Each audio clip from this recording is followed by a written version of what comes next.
Today's episode is brought to you by Falling Water. We think that we each dream our own dreams, right? But what if someone could walk out of their dream and into yours? What if they could use your dreams against you without you ever knowing? On October 13th, the producers of The Walking Dead and Homeland present Falling Water, a new original drama on USA Network, where the battle for your dreams is real and what happens while you sleep. Because there are those who can control dreams, and those people will control the world. Falling Water, a new original series, Thursday, October 13th at 9 Central, only on USA Network. Hey, let's start the show. For Thursday, October 6th, 2016, welcome to a very special edition of This Is Only a Test, the official podcast of Tested.com.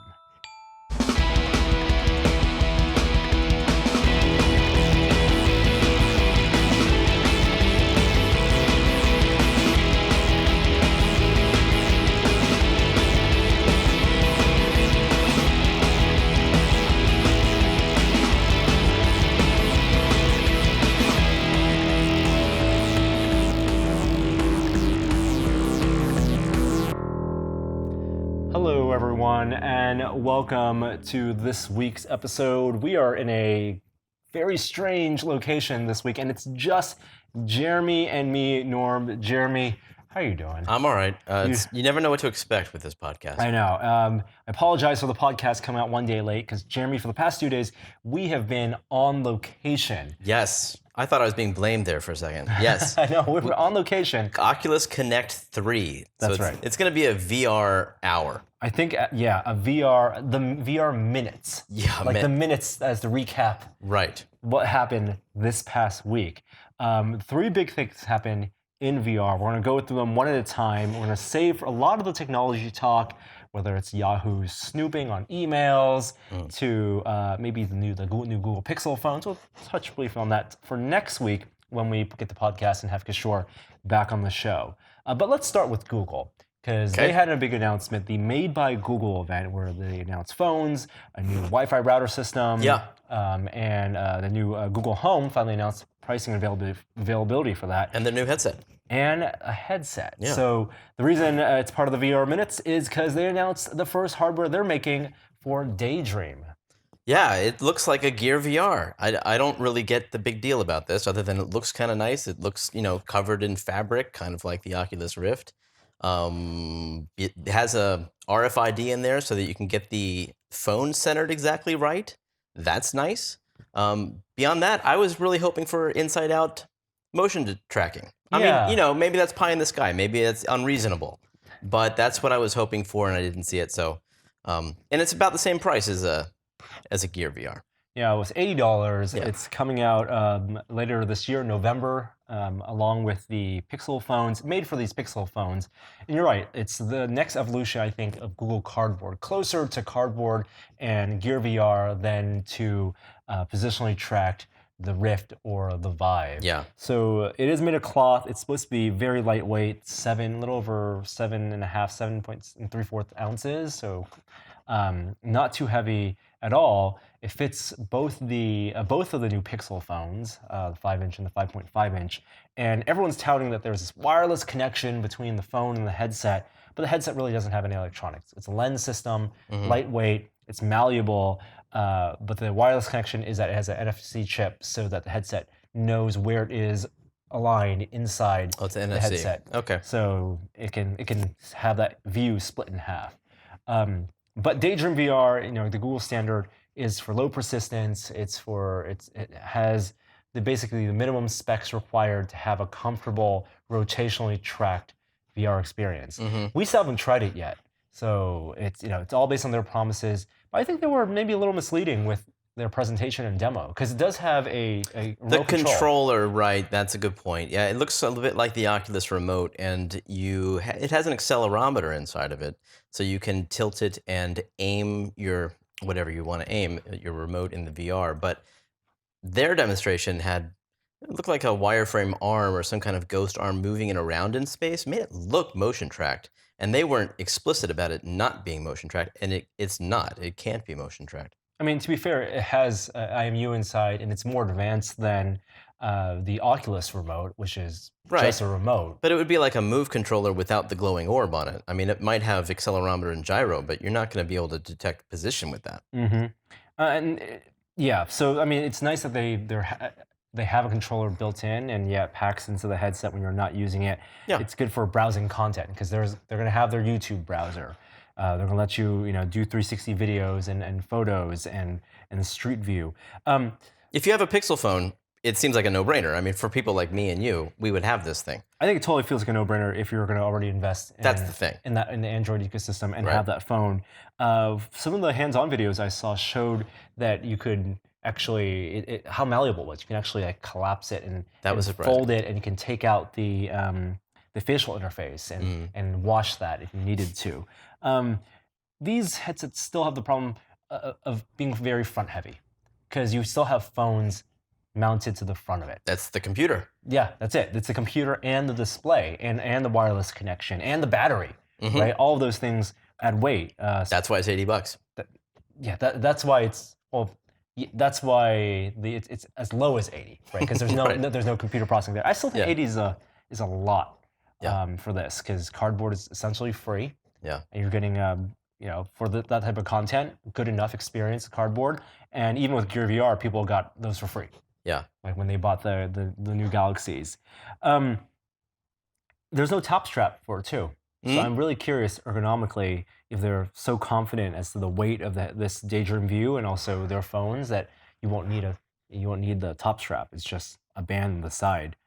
It's the ski goggle design. Meh. What about the Wi-Fi solution that they unveiled? That's another mesh Wi-Fi solution. It is. They're calling it Google Wi-Fi. I think we'll do a deeper dive in that next week. But yeah, it's very popular these days. There's Eero, Why? there's Amplify. Yeah. And now Google, it's like this year has been the year of mesh home Wi-Fi services. And it's like, what took so long? This is exactly the solution we've needed for years now. And businesses have employed this with great success. This is like they hand off your Wi-Fi device from access point to access point as you move through a building. And homes have had Wi-Fi troubles ever since Wi-Fi has been invented. Right. Why is it taken until 2016? Anyway, I'm glad it's finally here and that there's competition. So your question is is it a technology that suddenly became available or a part that now makes sense, or is it the software? It just seems very interesting to me. I mean, all these products must have been involved in development for much longer than just the past year. It's not a new problem. Yeah. Yeah. So interesting. We're curious. It's something we're gonna want to test along with Google Home. I think Kishore's getting a Pixel phone, so we're gonna have those tested as well. So I think overall, I'm not too excited with the VR announcements on Google's side from their Made by Google event. And then we also had the embargo for PSVR. Yes, that's up.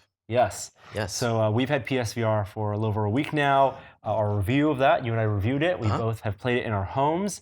Let's go recap that a little bit for people who haven't watched the review. Easy. If you don't have a Rift or a Vive and you're not planning to get one, but you're excited by VR, you have a PlayStation 4, buy it. That's a lot of ifs. I would go so far as to say if you have a PS4 and you don't have a gaming PC, you should buy it. Yes. It doesn't even matter if you're interested or curious about VR. If you have a PS4, Right. I think it is a better accessory for the PS4 than the Kinect ever was for the Xbox 360. I hope you're a little bit excited by it to spend $400 to $500, but it's definitely not going to deliver the perfect tracking fidelity that the PC solutions are delivering. That's the main setback. But it's also a lot more affordable. It's in the living room. It has a lot of pluses. And if you don't, like Norm said, if you don't have the PC guys, it's awesome. I mean, it's fantastic, and it's really, really affordable. So there's the hardware and the experience with the technology, and there's also the launch lineup. Yep. Hardware-wise, the display and the headset itself, I think it checks all the boxes. I think they did an amazing job with basically 3-year-old console hardware. Right, for rendering power. It's a 1080p OLED display, which is lower resolution technically than what you're going to find in the Rift and the Vive, but because they're using that RGB subpixel arrangement, it looks good. It has more subpixels. It has more subpixels. Per pixel. Yes. And also, they're not using Fresnel lenses, so you're getting less of those visual artifacts. The God rays. And it's something we've said all along. Once you're in VR, you're focusing on the content so much. Mhm. As long as the content is good and it's sufficiently immersive in terms of the low persistence of vision, and also no judder, and you're comfortable, and you have all the required attributes for presence, field of view, and resolution Yeah. aren't all that important. Right. Well, and also At this level. if you're not comparing it to anything else, this crosses that threshold between immersion and non-immersion. It's wide enough. The field of view is the pixel density is dense enough. It gets the job done. Yeah. And I mean, it's beyond even the DK2, and we were in love with the DK2 when that was hot new technology, right? Right. So the fact that you have hand presence at all, and the fact that the gamepad is actually tracked in VR too, even so you don't even need the move wands to get some sort of tracked presence for your controller. It's got a lot going for it. Plus, the fact that it's in the living room is something that the PC guys don't have by default. Like they can't count on that. Yes. Whereas the PS4 is going to be a social experience that everyone can watch the dummy and put on the headset and dance around the room and wave his arms and maybe hit the TV with the remote. That's hilarious. At least there's the rubber ball, so it bounces, right? Oh, that's right. That's right. Yeah. Doesn't do the damage.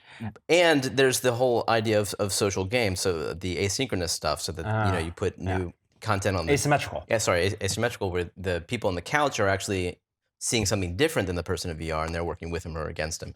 I mean, that's only available in one title at launch, the VR Playroom, but that potential is huge. And that's the one game that we actually still haven't played yet. The biggest question. When we look at we played it earlier this year, yes, not the release, though. Yeah. When we look at the launch lineup, just the games we've played from Arkham VR, which is $20. It feels like a DLC experience, and you're going to get about as much hours of gameplay there as a DLC experience. Yep. To Super Hypercube, which feels like it's totally worth it as a full price game. To PS VR Worlds, which it's the pack-in game if you buy the bundle. And I think it's a good selection of VR games. It's pretty high quality, actually, from the London Heist. Well, there's very little Space Odyssey. cohesiveness between the titles in PlayStation Worlds. You can tell that they were all maybe made as tech demos that were expanded into small games. Yeah. But so if you don't like one game in there, chances are you'll like something else because they look nothing alike. Yeah, I think it's very comparable to the Lab. Yeah, right, game. Exactly. I like the Breakout game that was in there. It's like a racquetball. It's a gaze aim thing where you gaze to aim your deflector shield, and then you can swing your head forward to knock the ball forward, and you can put English on it. Ton of fun. Yeah, so I mean, PSVR is going to be something Sony's invested in. Yep. I mean, it's even worst case scenario, it fails a couple years later. Sony's not going to drop it next year. They've invested enough in it. They have the launch lineups. They put money into putting the hardware out, to marketing it. It's going to, for the life cycle of PS4 and PS4 Pro now, we're talking about more than 5-year-long console life cycles, 5 to 10-year-long life cycles. PSVR is going to be around for a while. I think it's a safe bet if you're interested in VR. It's good for VR. Rising waters raises all boats. Yeah, rising tide raises tides. All. Yeah. What about Battlezone? That's your favorite game in PSVR? Totally easy. And it was at the PSVR event earlier this year. So, I mean, I knew I liked it going in, and it's just great. It's a cockpit game. You're in a tank, but the aesthetic is very Tron Legacy-like. So you combine two things I like, which is cockpit games and Tron, and I'm sold. And it's a ton of fun.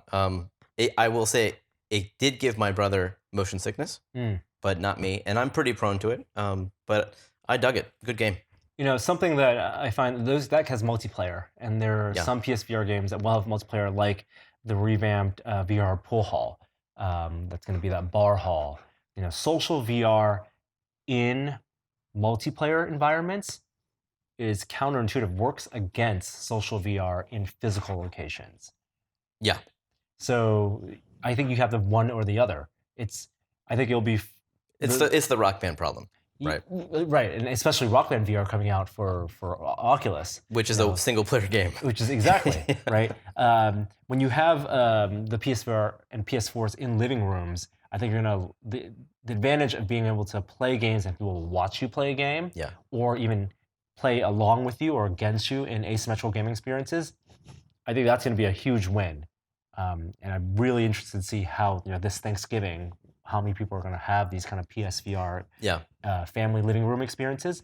But once you do a multiplayer experience where you're interacting with people just through the headset, then you're ignoring your audience. Yeah, you're ignoring the people around That's you right. in the physical space, and I don't know how well that's going to work in the living room. That's an interesting point. Yeah. And the social stuff, the local social stuff, when you're in VR and you're engaging with the other people in the living room, that's really only interesting with tracked hand controllers, not so much with a gamepad. Maybe Well, maybe in that's some standing puzzle games, games. standing games maybe. You're right. Maybe some puzzle games. Yeah, you're right. I watched you play Super Hypercube. Yeah, and that even was interesting. I think Thumper, that would still work because it's like a musical experience. Right. Yeah, you might be right about that. It's more fun to watch them move around like it's charades, though. Absolutely, and just like playing any console game on TV, someone could be reading a book, reading a magazine, and someone could be playing Uncharted, and it's still fun to watch. Uncharted is the perfect game for watching. It's like watching, exactly. I don't think we're there yet for VR games being perfect just to watch. I think because so much of the experience is the person looking around and experiencing it. And it's like a solitary thing. Yeah, and that camera movement makes some people ill to watch people's. Right. Yeah. Is that all we have to say about PSVR? I know we gotta jump to the big Oculus Connect stuff. There's more launch titles. The system comes out this week, October 13th. What's your favorite game on it? I think Super Hypercube. Really? Yeah, at least from the ones we've had access to so far. Yeah. There's been the games that we have played so far. There's Harmonix has a game out, which has 4 mini game experiences, which I was thrilled about. There is not Keep Talking, but Job Simulator is in there. But that's a game I've played already. Yeah, but people who haven't, that's a highly recommended game on any platform. Did you play it in PSVR? I played it at the demo day, at the announcement day, and the controls were jittery. Like that, we didn't talk much about that in this podcast, but that's an issue.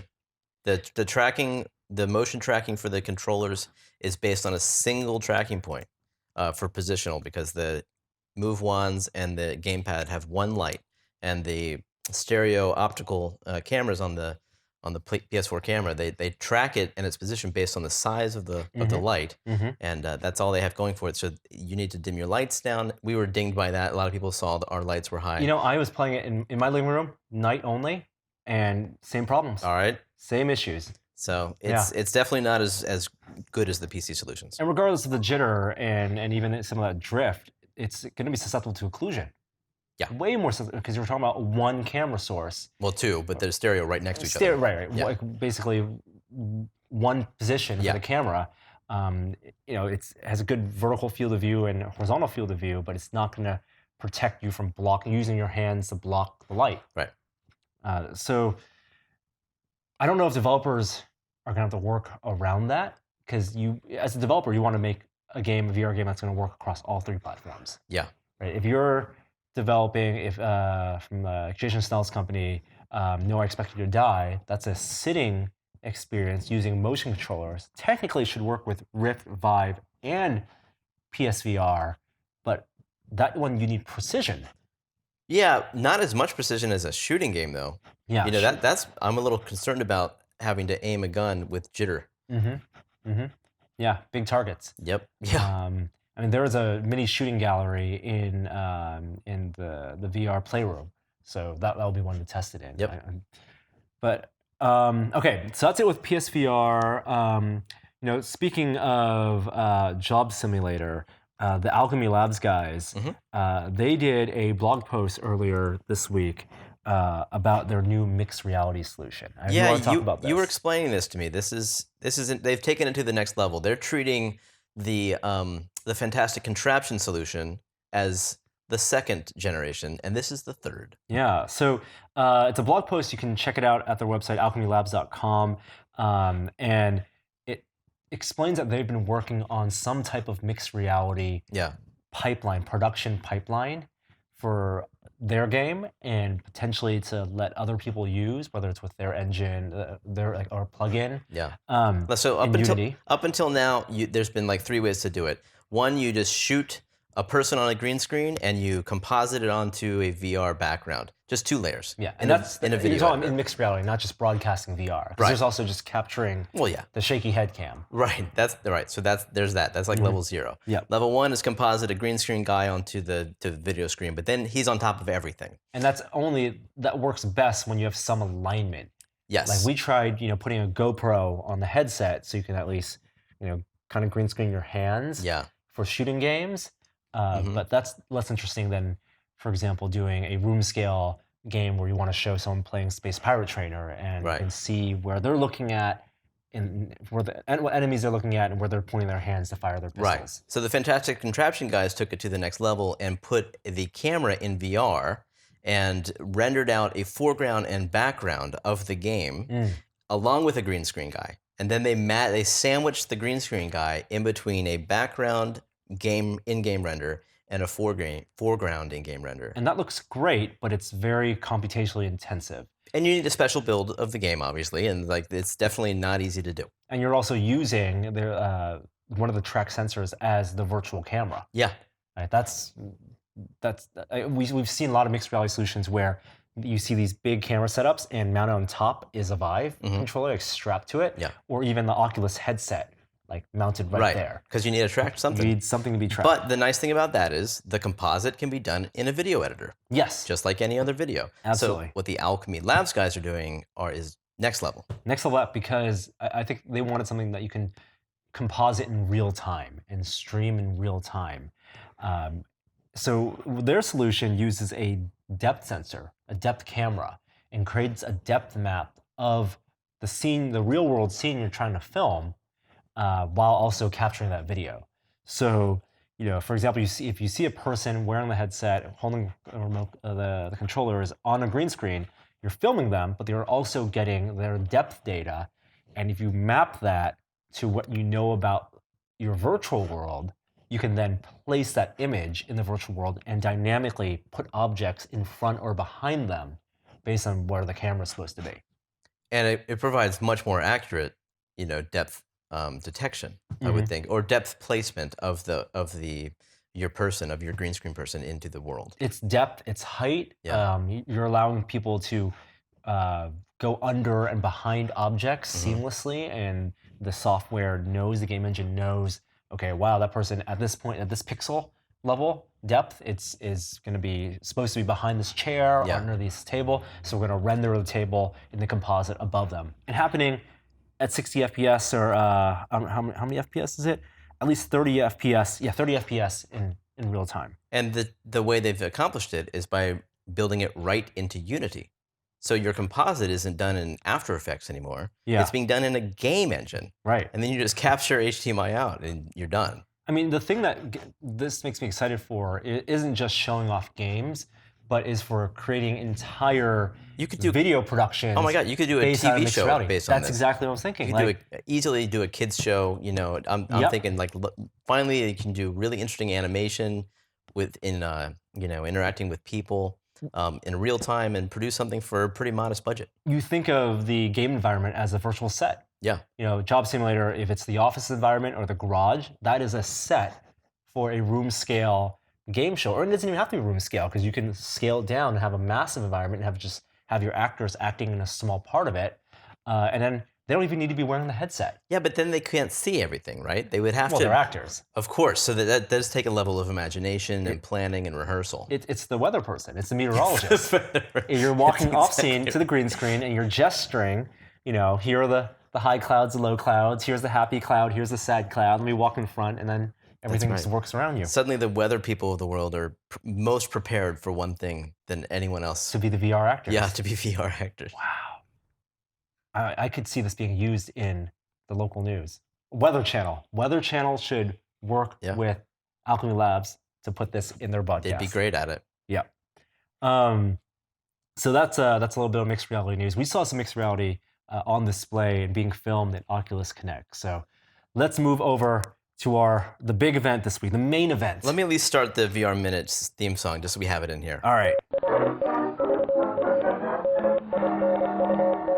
The VR Minute, virtual reality this week. All right. this week. Yep. It's a big week.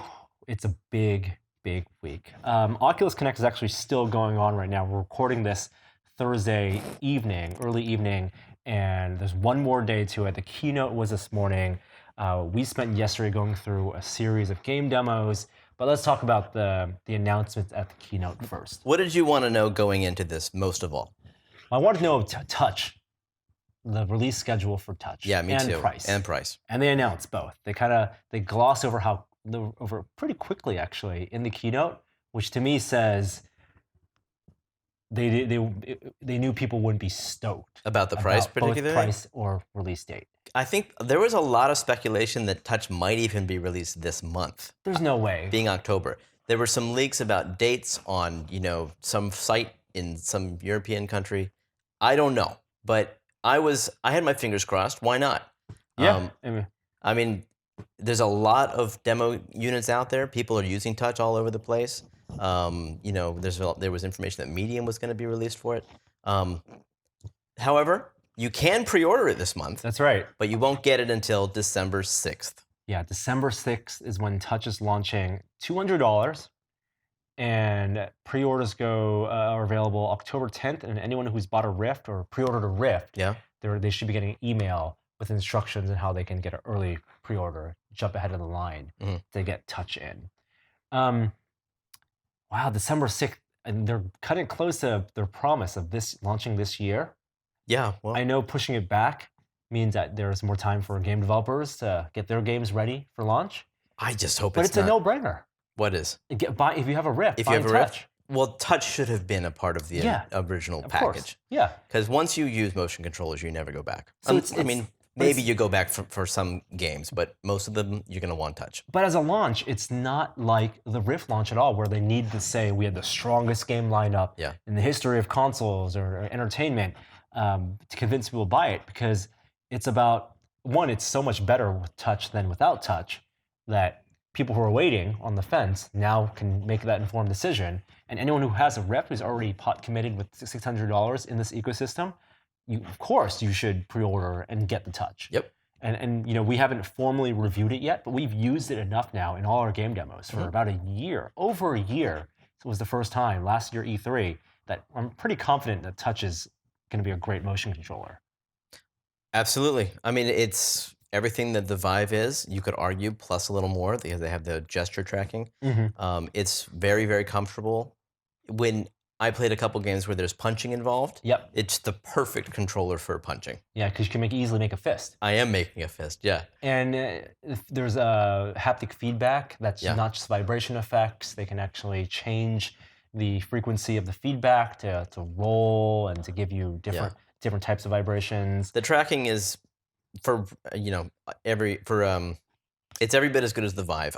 We can't say that definitively yet, but in terms of just how I've experienced it, there's no jitter, there's no loss of tracking. It's very, very good. They also did announce, though, that you can buy a third camera. Yeah. Now, we've known for a long time that they will ship the Touch with a second camera, but some people, two demos at Oculus Connect used a third camera. Two that we used. Right. Yeah. In order to provide better coverage for a 360 game when you're really spinning all the way around, so that you don't occlude the touch controllers from the two that are in front of you ostensibly. And a third camera will cost you $80. Yeah. So I think one of the things we'll definitely be testing is whether the third camera is that much better than trying to do the opposite room scale setup, in different size rooms. The thing about that is, though, every developer is going to be developing for two. Like, they have to support just two. They can't require three. Yep. So people are going to have them set up as they suggest, which is two in front of you. Yep. If you have a third one, then that might improve it. But I'm not sure if anyone's going to have it set up with one in front of them and one behind them, because that's not the recommended position for the two. Or diagonally. Yeah, I know that could work, and that might work well, but I'm not sure if people will have them set up that way. Maybe that'll be a part of the testing process, and we'll do that. But I assume there's a reason that Oculus wants them in front of you. Well, my recommendation is if I'm going to do that type of arrangement, I want to make sure that the front camera is going to be on the side of my dominant hand. Because that's the hand that I'm going to move and need most precision with. Yeah. and have the other camera in the back, the other side. What do you think about the price? It's $200. exactly what I expected it would be. Yeah? I mean, now they have control parity with the Vive, and they have price parity. $800 all in. Yeah. There's also, I mean, that basically means if it's $80 for the camera, it's $60 for each touch controller. I don't know. It makes sense. There's a lot of IR lights on there. It's a wireless connection, battery pack. It's nice industrial design. Don't you think that makes sense?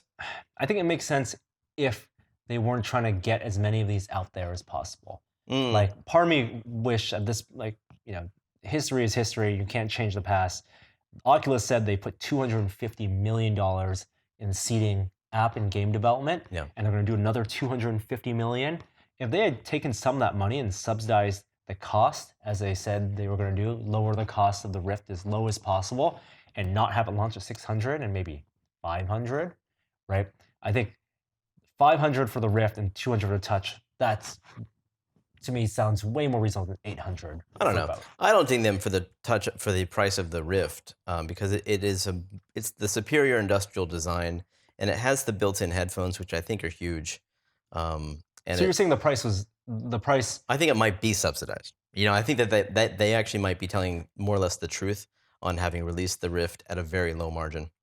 At a low margin with just bill of materials, or you factor in the design money and no R&D time? No, just the materials. You think, really? Yeah, I mean, I take them at their word on that. I mean, I think that could have been a much more expensive device if it was like the product that the company was riding on. I don't know.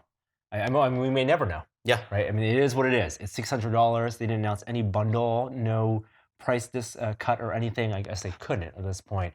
And also, we don't know how many Rifts are there out there. No. So no idea of how easy it may be to get touch controller if you have the Rift. But if you do get touch, you're going to get 2 free games, at least 2 at launch. 2 at launch, and at least 1 more in the next year. Yeah. You're going to get VR Sports Challenge. Is that the name of it? Yep. 4 sports. Each sport is its own game, and then each sport has 2 mini games. Yeah. That's where I played the fighting. If you play hockey, there's a fighting mini game, which plays a lot like Mike Tyson's Punch Out in a kind of like a VR way. It was kind of fun. Body blow. And then the Unspoken. The Unspoken. That was big. I did not expect that at all. That it would be free? That would be free. Me too, because it's so good. Yeah. And I mean, maybe that's ironic, but I thought this is a game I would buy for sure, no matter what. VR Sports Challenge, maybe not, but Unspoken, day one, I'm buying that game because I had a ton of fun playing that. Yeah. Before we jump into the games, though, let's talk about some of the other announcements. Hardware-wise, they also announced earbuds, replaceable headphones. Now, this is odd, right? Because they made a big deal out of the headphones that are on the Rift being very high quality. Talking about how there are audio files there, and don't judge them after you try them. Don't look at just how they look. Right, because they look like something you might get at Walgreens for $8, but they do sound good, and I've been very happy with them. And now they've come out with earbuds, which maybe they also said that they're releasing the CAD files and they're opening those up. Anybody's free to make modular attachments for the Rift.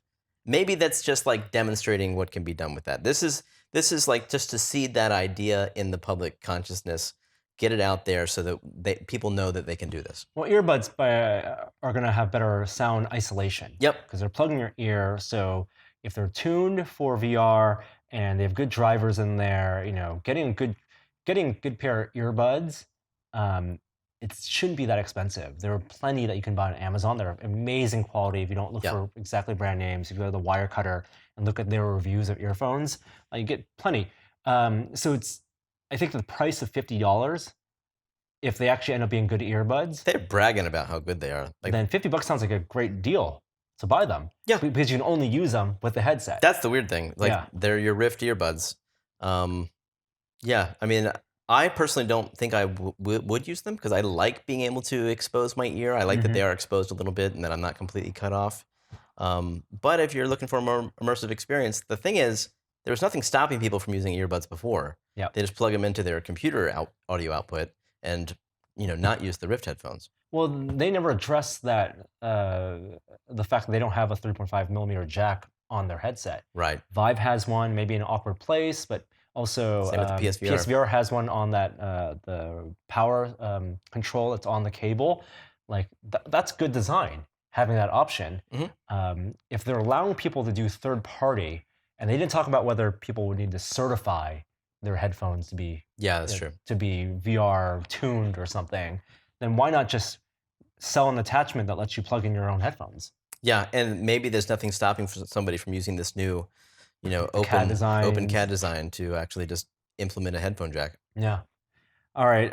In addition to that hardware, so I think is that it? I think that's it with touch, and no announcement of Rift. But the last thing we have to talk about this, the inside out tracking prototype. Yes. Yeah, this made Oculus Connect super exciting. Zuckerberg had everyone on there tingling in the audience because he got up there and he said, "There's two spaces right now. There's the Gear VR and there's the Oculus Rift." And then this phantom outline of a third product came into view on the big screen projector. And then he said, "I don't want to get you too excited. We don't have a product yet. There's nothing to sell, nothing to announce." Well, we have a demo you can see." And then he played a video of a guy putting on a headset that's completely wireless. Yeah. It looks like a wireless Rift, but it also has motion tracking or positional tracking. Think about that. The billionaire CEO of one of the biggest companies in the world invested in selling products. Yeah. Tons of huge partnerships for their big keynote, talked about and then showed prototype hardware. Apple would never do that. Oh God, no. Right? Yeah, no. Like would never show any of that R&D research, let alone let people use it.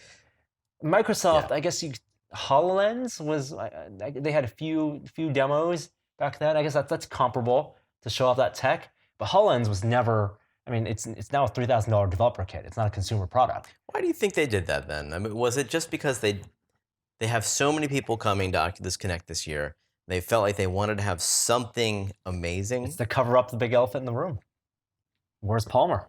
Where's Palmer? I don't think it's that. I think it's, I mean, that is the big unspoken elephant in the room. Yeah. No Palmer at all, Palmer Luckey at all at the show, giving keynotes in videos, nothing. No one saw him. So he got Tom Brady, sat home, played football. I think they did it for investors to show that to show how much R&D they have actually at work. Yeah. And also, it's been their tradition. Oculus has, before they were bought by Facebook, and even after, they've shown press and their community their experiments in research with the Crescent Bay, with Crystal Cove, with the 1080p headset. Like, they never shied away from that because they're confident that they can still do it best. Yeah, it's so far away from a product. This isn't even like the prototype of a product. Like they've said, maybe this will turn into something someday. So this isn't this year. This isn't, maybe it's not even next year. No, it could be within 5 years. But you did get to use it. Yeah. Now tell us about it. So the prototype is called Santa Cruz. Okay. And it looks very much like a Rift headset with what I think is the same display, same lenses, running 90 frames per second. But the front panel is a little different in that there are chamfers along the curves on the outer rim of the front part. There are 4 what look like to be cameras, small cameras, flush with the headset. Yeah. 4 small lenses. And then the headset also plugs to the back of the headset. There are no IR tracking markers on this headset because it's not outside-in tracking. On the back, where you normally have the IR lights for tracking the back of the head, there's a small computer in a housing. Was it like duct taped on there? No, you can't actually see. It still looks like that triangle. Huh. It just protrudes out, so it's like a small, like a case. But it has active cooling in there. But there's a fan in the back. Huh. Small fan that's spinning because it's a prototype. So it needs cooling. They had a battery. It's Velcroed to the back of it. And it makes sense if you're going to put hardware on a headset to waste distribute. Like we talked about, the Gear VR and Pixel, the Daydream. It's all being front heavy. Yeah. This balances just the lenses in the front and the display in the front with the computer in the back. Didn't feel heavy. Did it feel heavier than the Rift? Not noticeably. Wow. It was super small. I mean, if I was to guess, the surface area of the computer was probably, 2 inches by 2 inches, like 2 inches by 3 inches. We're talking about, Wow. we're talking So it's about not like maybe, an Intel NUC or something like no, that. not smaller than that, like Huh. less hardware, like more an Arduino size, Wow. like a Raspberry Pi Uh-huh. size, but shaped like a triangle or what it was obscured. I don't know what shape it was, but Yeah. fitting in that space. If you have a Rift headset, look at that area behind, like that triangle. That's how big the computer was, or how much space the computer took up, with then you adding a fan on top. So I presume it's got to be. I don't know if it was ARM hardware or x86 hardware. That's the question I had, Right. right? Because Oculus on Android is ARM, Uh-huh. and Oculus on PC is x86, and it was playing a version of the Dream Deck experience, and it was on Rift. So it's as if they had ARM hardware, assume ARM hardware, piping. No, it must have been x86 because it had HDMI and USB. I don't know. Yeah, Is it possible that those you said you had 4 lenses on the front? yeah, Now, they could just be they could be cameras, right? yep. Maybe that's just all that is. It's 4 different cameras all pointing out. Like they capture as much information as they can and they decipher that and turn it into depth perception. Hmm. Is it possible though that 2 of those are IR emitters, and that they're spraying IR into the world, and the other 2 are receivers? They looked exactly the same. Okay. All 4, and they were flush. They weren't like the size of even like security cams like you can put on FPV drones. Yeah. So I think there were 4 cameras. I tried obscuring them while Yeah. wearing the headset, and I wasn't able to lose positional tracking. That's crazy. So the tracking was good.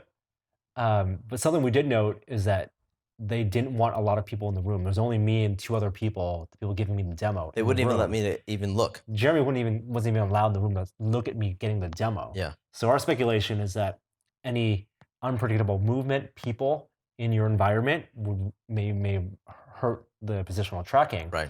And they could have scanned the room optically with the headset. Maybe this was a very intentionally set up room Exactly. for this prototype. So even though there are no fiducial markers, effectively, Yeah. you have locked in landmarks Mm-hmm. that Maybe. the cameras can be tracking. We don't know. Which would be just as good as fiducial markers. Right. Right, at some point. If the camera, if the system knows what's supposed to be on the wall and Yeah. supposed to be on the table, then it might as well be a fiducial marker. What excites me so much is that I asked you if there was any delay at all, any perceivable delay in the motion tracking. If you were to move with just like the sense of floating a little bit behind time. And you said no, that it felt every bit as good as the Oculus Rift. I mean, wow. Yeah. That's Yeah. really, really promising. Now, a technology they talked about, we haven't talked about yet, they announced is a new version of asynchronous time warp that they're calling asynchronous space warp. It's not a new version of it. It's a completely different thing. I think it's the same principle, though. It filling has in- to, it has to do with frames. Filling in missing frames using data from the IMU and data from old frames. Right.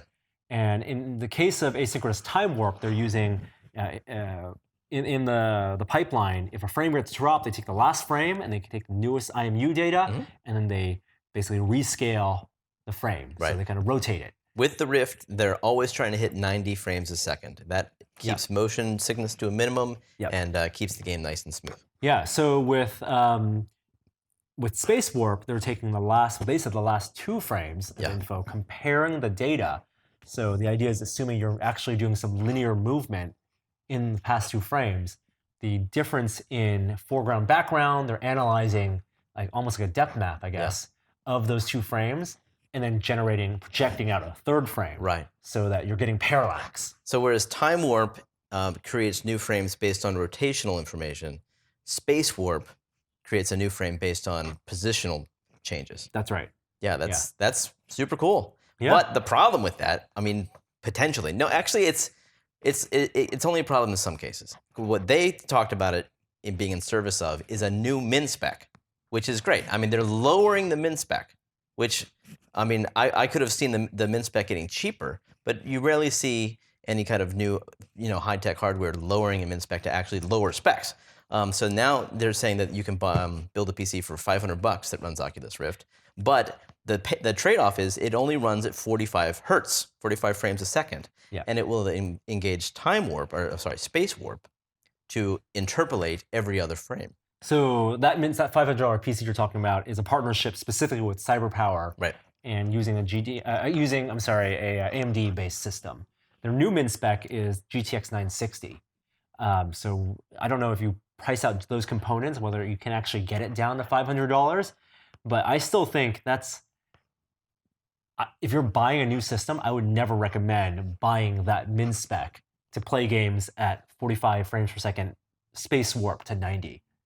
No, it's not the most desirable thing, but it is going to be like a new point of like a new measurement point. I think that the hardcore gamers are going to be looking at their space warp stats, and they're going to try to minimize that as much as possible because they want that smooth 90 frames, all those to be rendered. Yeah, absolutely. And I don't know if that's a toggle for developers. Like, is this technology going to allow developers to make more graphically intensive games? That's my fear. Knowing that, which is what's happening in PSVR. Because PSVR is a locked-in 3-year-old hardware. Yeah. And you have the processor box, the coprocessor, which allows you to do games at 90 hertz, 120 hertz native, or 60 hertz with the ability to double right to 120 hertz and reproject, which I think is essentially space warp. There's definitely potential here for developers not to be lazy. I wouldn't call it to be lazy, but that's a possibility. Take it for granted. They could also push the system harder, and they could make fancier graphics that only run at 45. But isn't that better to do that? Because if you're pushing next-gen graphics and making like a massive world game or something in VR, knowing that you have space warp as a crutch now. Let's say you get only 45 FPS on a GTX 1080 or whatever, then the Titan, right?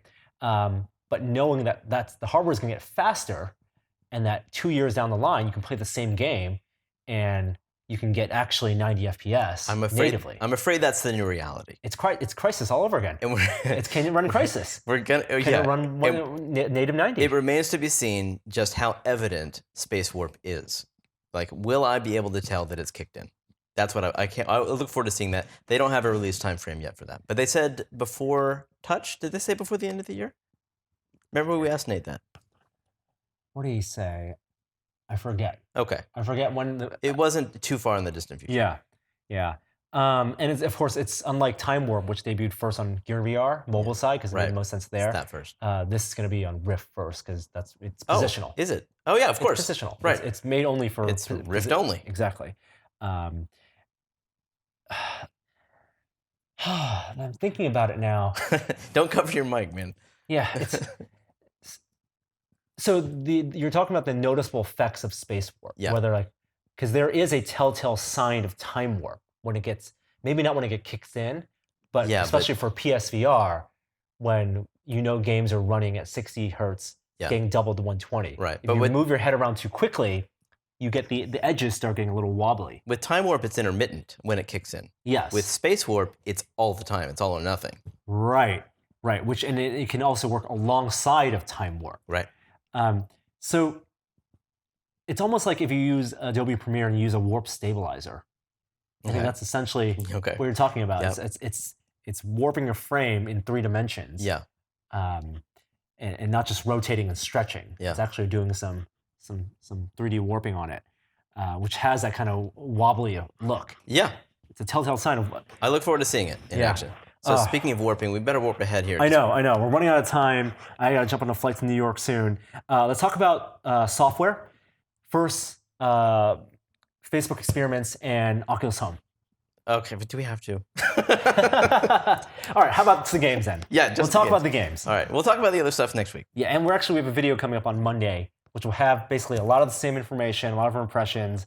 So stay tuned for that, along with our interview with Nate, which has more insight, more stuff that you got to wait for the video to check out. The games. Yes. So we played a bunch of games they'd shown before, such as the Unspoken, which is your first time playing it. Loved it. They had Dragonfront, which is still sit down with controllers. Good social card game. Yep. There is I Expect You to Die, which is a sit down with touch controllers. Like an escape room kind of experience. Yep. Very hard puzzles. And then some games that weren't there, like Wilson's Heart wasn't there. Yeah. I'm a little surprised that didn't show. But they had a bunch of new VR experiences. So it was our first chance to play. Let's talk about, I don't want to think about what order to talk about them in. Robo Recall. Okay, Robo Recall, the epic game based on Bullet Time. What was the name of the game? Bullet Bullet Train. Bullet Train. So I didn't get to play Bullet Train, but I did play Robo Recall. It's pretty cool, and it's going to be free, released for touch owners in early next year. I think they said early next year, but Q1. it's it's super cool. It's a very comic-y shooting game where you're warping around. But the cool thing is you can warp to anywhere in the world, and you have this arc that you use, and then you use the analog stick to control what direction you're going to face once you land there. It's like in the lab, Right. Or budget cuts, Yep. where you have that parabolic arc, Mhm. except instead of just deploying the arc, you also get to rotate your thumbstick. And you Choose your direction. and you can grab. The whole concept is the robots have gone bad, and it's the Robo Recall, and you're on the recall team, so you have to go out and destroy all these robots. So you can rip them apart and shoot at them, and it goes into bullet time, and you grab the bullets and throw them back. Very, very fast-paced game.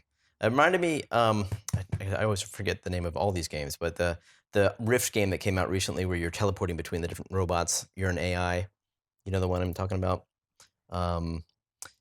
You know the one. Damage Core? Damage Core. Yeah. It reminded me a bit of that, but a lot more freeform. Like you could go anywhere in the world. You don't have to just go into a robot. Maybe Damage Core isn't the right name. It's the same people who did Dragonfront. Yeah. While you look up the name, very arcadey shooter, very satisfying fluid motions. They want you to get creative with how you dispatch the robots. So you can throw your guns at them. You can keep them flipping in the air with bullets. You can possess some of them. Damaged Core. Damaged Core, got it. And that's fun because every time you do one of those effects, comic book text flies on the screen. At one point late in this demo, you take possession of this big mech, and you can laser these guys everywhere across the whole map. Yeah. Lasered, arcade voices come on the screen. It's very epic. It feels very epic to me. And it's made by Epic Games. That's what I meant. Yeah, it feels like a game like a Bulletstorm. Yeah, exactly. Right. They've turned gunplay into like an arcade experience. The other game I want to talk about, Superhot VR. Super alt. Which is not just a port of their PC version. It's completely made for touch motion controls. Is it the same game though, or is No. it all new levels? Whole new levels. Cool. It doesn't require you to run through. So in Superhot for PC or with Gamepad, you can run through environments. Yeah. And movement causes time to accelerate forward. Mm-hmm. In that game, the old game, when you move the mouse, when you did mouse look, that was free. You could actually just experience the environment, and time would be very slow. Here, it doesn't require you to actually run around any environments, but does require you to dispatch people running at you from all directions. Mm-hmm. And it's a bit of a puzzle game, first-person shooter. Yeah. Which, if you played the gamepad game, you already know. Mhm. But it's a very interesting concept and an incredibly unique art style. Yeah. And you found that you found a sort of a way to cheat in a sense, where we discovered that movement counts and causes time to warp by, but rotational movement doesn't. Yes. So you can look around in any direction, and you can rotate your hand, which is holding a gun, half the game, and you can aim without looking down the barrel, and basically do that for free. Yeah. Which yeah. it's certainly fun. A ton of fun. I mean, it's a game where in the split moments, three enemies are running at you, and you have to make the decision of, okay, I know I only have so many actions I can do before they get to me or before the bullets start flying. Yeah. Do I engage person A or person B or person C first? Do I pick up this object and throw it at them? Do I try to grab their gun? And so you're running through all the scenarios. It's like you're Batman, and then you get to then play it out in real time as you make those motions. Yeah. And you can even like punch them and break them apart. Mm-hmm. Yeah. So Super cool game. it was a really novel take on VR first-person shooting. Mm-hmm. All right, Lone Echo. That's the one we want to talk about the most. Yes! This is Game of Show. It's Game of Show? Oh, God, yeah. The game of the year. This was amazing. Ready at Dawn Productions, and they've been working on this for about a year now. A first-person narrative adventure game where you are a robot on a mining station on Saturn. In the Rings of Saturn. The Rings of Saturn. Yeah. And you can traverse space, the ship, In the zero space G. station in 0G by crawling around and grabbing things. No teleporting. No teleporting This is whatsoever. real translation through the space in 0G. and it does not create motion sickness in me, and I'm very susceptible to this stuff. Yeah. So they got something right, and it's very cool. We were trying to analyze why this wasn't a nauseating game, because you are just cruising through space and floating in all different directions. So they do limit your ability to rotate. No, it's only 3 axis of translation movement with the hand control, by grabbing things. Right. Where you can just do move forward, back, sideways, and up and down. You can't rotate or tilt. Right. Or roll. Yeah, very important. I think that they discovered that probably early on with a few doggy barf bags. Yep. And so you are outside and you're grabbing things and you're just flinging yourself and then letting go. And so, but that movement of the acceleration is all caused by your own physical person. So you're not pushed through space by an artificial, device of any kind. You're doing everything, with the exception of some jets that are on your hands. And you can press buttons to emit this very subtle gas that comes out of your wrists and shoots you in the direction that your wrists are facing. But that's very subtle, and it only affects your direction. It doesn't immediately send you off in that direction. It just kind of nudges you that way. Right. It's just like playing Adrift, where the spacesuit was a spaceship. Yeah. Here you have those kind of positional thrusters to get you through. It's real physics, as close to as you would believe them to be in your head. Maybe not exactly perfect, but getting through internal environments and also big environments, it was just a blast. And there's very little cockpit style to the inside of whatever you I guess you have a visor. It looks like. But it's not like Adrift, where they really created a cockpit to give you a sense of place and stability. No blinders. You're really you feel like you're there in space, and it's just great. I can't wait to play more. But wow, we played multiplayer today, 5v5, which is a completely different beast, and that sent me over the edge. It's hard for me not to just get absolutely giddy. When I got out of this game, I just felt like jumping into the line of people at the waiting to play, and just throwing my hands up and just saying, yes! It's like Ender's Game. Yeah, very much. Gifts of Tron. Yeah. You have real body presence. You're interacting with people on your team, and it feels like they're there in front of you in robot form. You can punch them. You can grab them.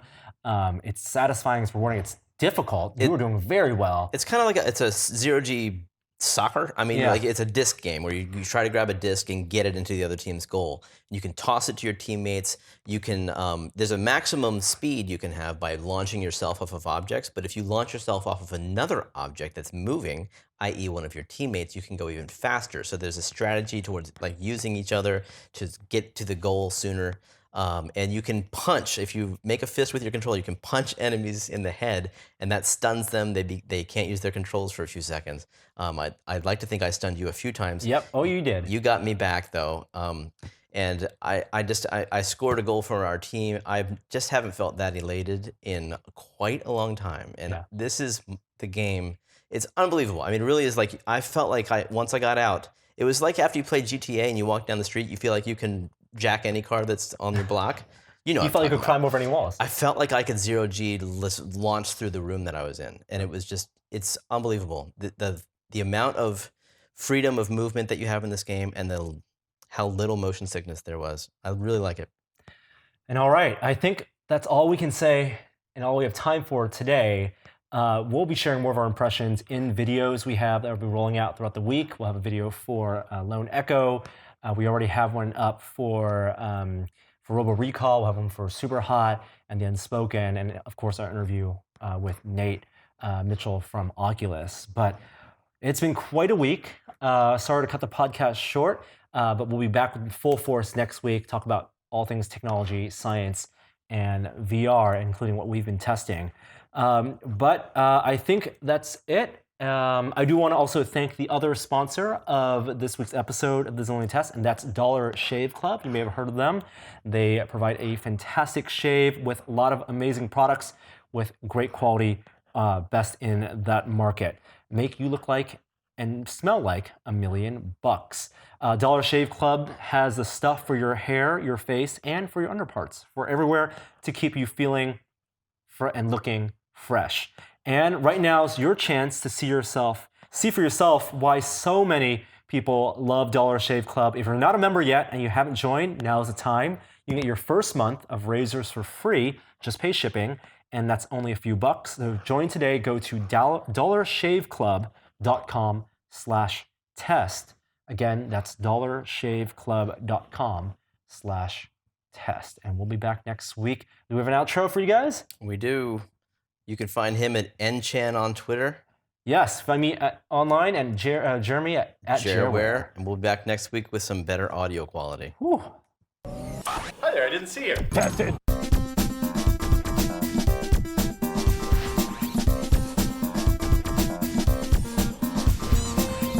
Just like the way my mind works, it's quick like that, and I don't think ahead about things at all, like ever.